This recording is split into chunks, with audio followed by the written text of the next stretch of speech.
যারা আম চাষি আছেন, আজকে মার্চ মাসের 11 তারিখ।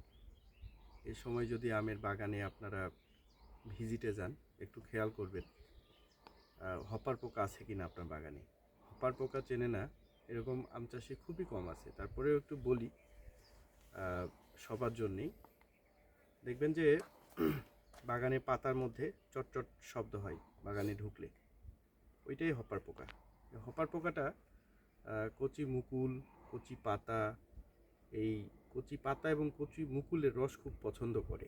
এতই পছন্দ যে তার শারীরবৃত্তীয় কাজের জন্যে যতটুকু প্রয়োজন তার চেয়ে প্রায় 20 গুণ বেশি রস সে শোষণ করে। এই যে বেশি রস শোষণ করে, ফলে ঘন ঘন সে মল ত্যাগ করে। এবং হপার পোকার যে মল বা পায়খানা, এই মলটা পাতার উপরে সে হচ্ছে যে ঘন ঘন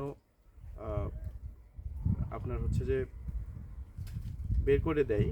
এই মলটা কিন্তু মিষ্টি, এটাকে হানিডিউ বলে, এবং চটচটে আঠালো। এই হপার পোকার পায়খানার উপরে বাতাসে যে ছত্রাক আছে, শুটিমল ছত্রাক, এটার কালার হয় কালো, ব্ল্যাক। আর আপেল বা অন্য ফলে দেখা যায় যে ব্রাউন কালারে হয়।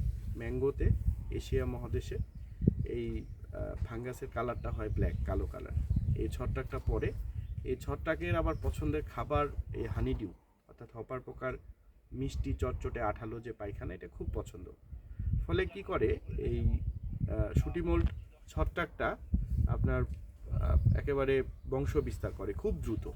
ফলে অল্প সময়ের মধ্যে দেখবেন যে গাছের সমস্ত পাতাগুলা, প্রায় প্রত্যেকটা ডালে সব পাতাগুলা কালো হয়ে যায়।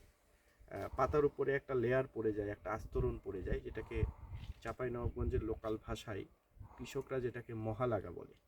এই মহালাগা বা শুটিমল ছত্রাক আপনার বাগানে যদি আক্রমণ করে, তাহলে কি হবে আসলে দেখেন। আপনার ফলন বিপর্যয় ঘটবে, মুকুল নষ্ট হইতে পারে, আপনার যে আমের গুঠি বা দানাগুলো আসলো সেগুলো ঝরে যাইতে পারে। বেসিক একটা বিষয়, একটা কনসেপ্ট ক্লিয়ার হওয়া দরকার কৃষকদের। পাতায় ময়লা থাকলে মুকুল আসার আগে এই ময়লাটা অনেকে পরিষ্কার করতে চায় না, কিন্তু পরিষ্কার করা দরকার। কেন দরকার? এই যে পাতার উপরে যে ময়লাটা পড়লো, ফলে সূর্যের আলোটা পাতার মধ্যে প্রবেশ করতে পারবে না। সূর্যের আলো যদি পাতার মধ্যে প্রবেশ না করে, আপনারা যে গাছে খাবার দেন, আপনারা প্রত্যেক চাষি টিএসপি, ড্যাপ, ইউরিয়া, অনুখাদ্য, মাইক্রোনিউট্রিয়েন্ট যেগুলো আছে বা জৈব উপাদান যেগুলো গাছের গোড়ায় দেন, হ্যাঁ, সেটাকে আপনার নিয়ে পাতা পর্যন্ত পৌঁছায়, কিন্তু সেটা কিন্তু প্রসেস হয় না। গাছ যে বৃদ্ধির জন্যে কাজে লাগাবে, গাছে যে ফুল আসবে, ফুল থেকে যে ফল হবে, এটার জন্য যে শক্তি প্রয়োজন, খাবার প্রয়োজন, সে খাবারটা কিন্তু প্রসেস হইতে হবে। এই যে সার ঔষধ যেটা দিলেন, সেটা কিন্তু প্রসেস হইতে হবে। ফলে এই যে সালোক সংশ্লেষণ যে বিক্রিয়াটা ঘটে, যে বিক্রিয়ার মাধ্যমে উদ্ভিদ তার প্রয়োজনীয় খাবার তৈরি করে, এই পাতার উপরে ময়লা যে লেয়ার, এটা থাকলে যদি এখানে রোদ, সূর্যের আলো যদি প্রবেশ না করে, তাহলে কিন্তু খাবার তৈরি হবে না। ফলে কি হয় দেখেন, হয়তো মুকুল আসছে আপনার গাছে প্রচুর, মুকুল থেকে হয়তো গুটিও আসছে, কিন্তু গুটিগুলো বড় হচ্ছে না, অপুষ্টিজনিত কারণে দেখবেন ঝরে যায়।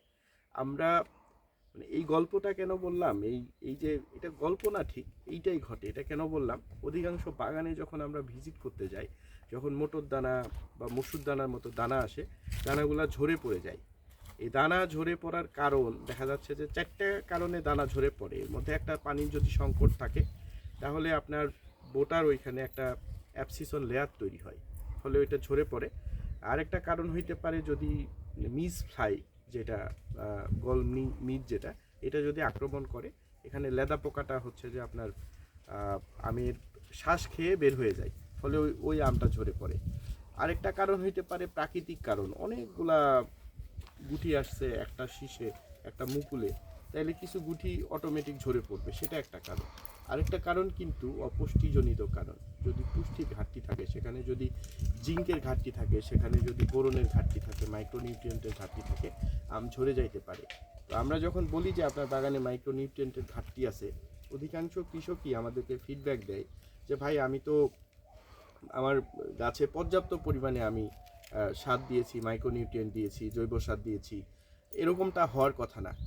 হ্যাঁ, কৃষক ঠিকই বলছে, উনি দিয়েছে, বাট ওনার এই খাবারটা গাছের পাতায় পৌঁছানোর পরে ওইখানে যে প্রসেসটা হইতে হবে, সালোক সংশ্লেষণটা করতে হবে, দেখা যাচ্ছে পাতায় ময়লা জমে আছে, এই যে যেটাকে মহালাগা বলে, শুটিমূল ছত্রাক, সেইটার কারণে খাবারটা প্রসেস হয় নাই, ফলে গাছ কিন্তু কাজে লাগাইতে পারছে না ওই খাবারটা প্রসেস না হওয়ার কারণে।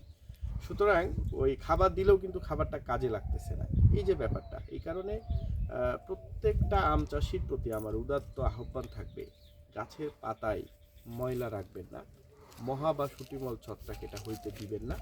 গাছের পাতাকে পরিষ্কার রাখবেন, তাহলে আপনার গাছের এই যে ফুল থেকে ফল হয় এবং ফল একেবারে পরিপূর্ণ আকার, একেবারে যে মানে পারফেক্ট সাইজ, এইটা হওয়ার জন্য যে খাবারটা প্রয়োজন, তাহলে গাছটা খাবার পাবে, আপনার প্রোডাকশন ভালো হবে। তো শুটিমল যে ছত্রাকের কথা বলতেছিলাম, শুটিমল ছত্রাকের সাথে হপার পোকা এটা কিন্তু জড়িত, অলরেডি আপনারা জেনে গেছেন। সেই হপার পোকা দমন করবেন কিভাবে? দমন করার জন্য বাজারে যত ধরনের কেমিক্যাল আছে, এর মধ্যে বায়ার ক্রপ সায়েন্স লিমিটেড এর কাছে যে সলিউশন বা সমাধানটা আছে, এটা হচ্ছে ওয়ান অফ দ্য বেস্ট, বাজারে সবচেয়ে বেস্ট সমাধান। সেটা হচ্ছে যে আমাদের এই সলোমন 30 OD। এটার মধ্যে কি আছে? এটার মধ্যে দুইটা উপাদান আছে, একটা আছে ইমিডাক্লোপিড আর একটা আছে বিটাসাইক্লোথিন। 1 লিটার সলোমনের মধ্যে 210 গ্রাম ইমিডাক্লোপিড আছে এবং 90 গ্রাম বিটাসাইক্লোথিন আছে। এইটা হচ্ছে যে আপনার দুইভাবে কাজ করে, একটা হচ্ছে স্পর্শক আর একটা হচ্ছে সিস্টেমিক বা প্রবাহমান।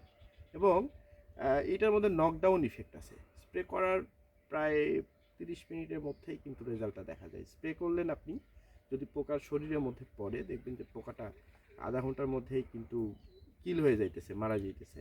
সো এইটা একটা ব্যাপার। আর একটা হচ্ছে প্রায় 17 থেকে 20 দিন আপনাকে এই প্রোডাক্টটা কিন্তু কি করবে, ব্যাকআপ দিবে, পোকা আসবে না আপনার বাগানে, অথবা অ্যাটাক করলেও পোকা মারা যাবে। অলরেডি চাঁপাইনবাবগঞ্জে একটা কালচার আছে, 5টা 7টা 8টা 10টা প্রোডাক্ট আপনারা একসাথে মিক্স করে ককটেল বানায় স্প্রে করতে চান পোকা মারার জন্য।